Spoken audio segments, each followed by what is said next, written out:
Ya paling soal anak ya, karena kan anaknya sama baby di rumah. Jadi anaknya Kak Vicky kan ada 6.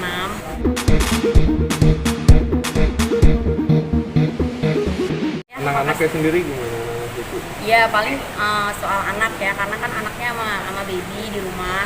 Jadi anaknya Kak Vicky kan ada 6. Terus yang sama baby 3 gitu, sama Bella juga. Jadi bener-bener dibagi, harus kerja, harus ngurusin anaknya gitu. Terus kayak kebutuhan ekonomi kan tetap berjalan Bang. Kayak kebutuhan ya seperti makannya, sekolahnya gitu kan tetap harus berjalan gitu. Ya makanya alangkah lebih baiknya kalau misalnya kayak penangguhan penahanan itu bisa dikabulkan gitu, karena seperti apapun Kak Vicky kan ayah dari seorang anak yang benar-benar tetap harus menafkahi gitu, hukumnya wajib juga kan gitu. Ya gitu, sekarang sih dengan bekal dan kekuatan yang baby punya, insya Allah bisa menjaga keponakan-keponakan anak dari Kak Vicky sendiri. Anak sendiri tahu nggak sih? Udah sebetulnya sih awalnya nggak mungkin dikasih tahu gitu, kayak internet juga udah dimatiin. Paling awalnya bilang Dedi kerja, nanti doain aja gitu. Terus kalau nanya lagi, Dedinya lagi ini apa, swab test di rumah sakit. Ya aku sih sebisa mungkin lah ditutupin gitu, karena kan itu kan ngaruh ke psikolog anaknya gitu ya.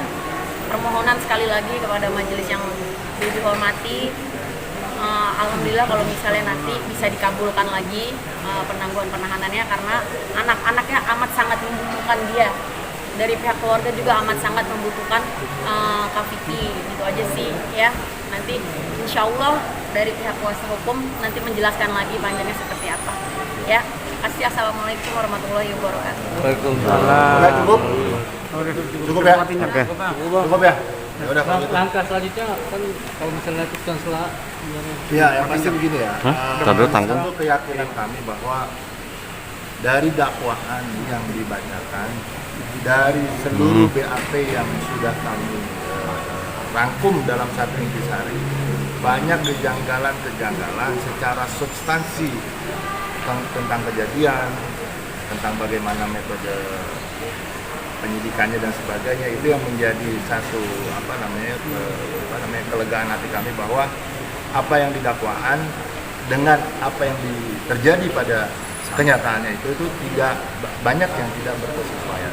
Oleh karena itu ya kami berharap sekali bahwa yang namanya kebenaran akan mencari jalannya sendiri, dan kami yakin itu bahwa jangan sampai kemudian ada satu orang yang tidak bersalah dihukum.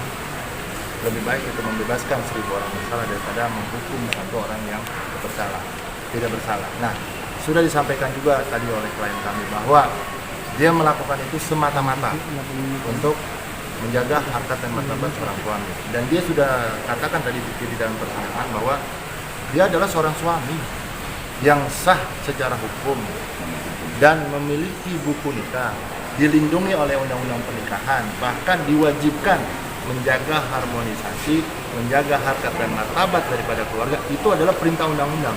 Nah, ketika Vicky melakukan dan menjalankan perintah undang-undang, juga menjalankan syariat agamanya, Islam mencegah terjadinya hal-hal yang tidak diinginkan, tapi nyatanya bahwa didakwakan melakukan fitnah. Nah, ini yang akan kita buktikan nantinya kepada majelis hakim di dalam persidangan. Andaikan pun itu terjadi kepada siapapun, kepada kami kuasa hukum, kepada jaksa, kepada pihak kepolisian yang laki-laki maupun kepada pihak hakim, kami yakin akan melakukan hal yang sama untuk mencegah ketika seorang istrinya berada di dalam kamar dengan laki-laki lain, bagaimana perasaannya. Kita mampu membayangkan kondisi malam itu seperti apa ketika seorang suami mampu menahan sebenarnya emosi, bagaimana tidak terjadinya kekerasan dan sebagainya. Dan mudah-mudahan ini menjadi satu pertimbangan daripada majelis hakim melihat daripada fakta dan kenyataan di lapangan bahwa apa yang dilakukan semata-mata untuk melindungi dan menjalankan amanah daripada undang-undang, mencegah terjadinya hal-hal yang tidak diinginkan. Suami mana yang rela istrinya berada di dalam satu kamar dengan laki-laki lain? entah apa yang terjadi di dalam, baik 1000 alasan boleh dikatakan ataupun 1000 tuduhan juga bisa dituduhkan, tapi fakta daripada di kejadian tidak akan pernah lari, karena itu menjadi sebuah realita. Ada rekamannya kan gitu, ada orang-orangnya di sana, apa yang terjadi di sana. Kalau malam itu saja bisa terjadi, kita juga melihat apa yang terjadi malam-malam sebelumnya, kan kita juga akan ungkap nanti di persidangan. Kira-kira seperti itulah.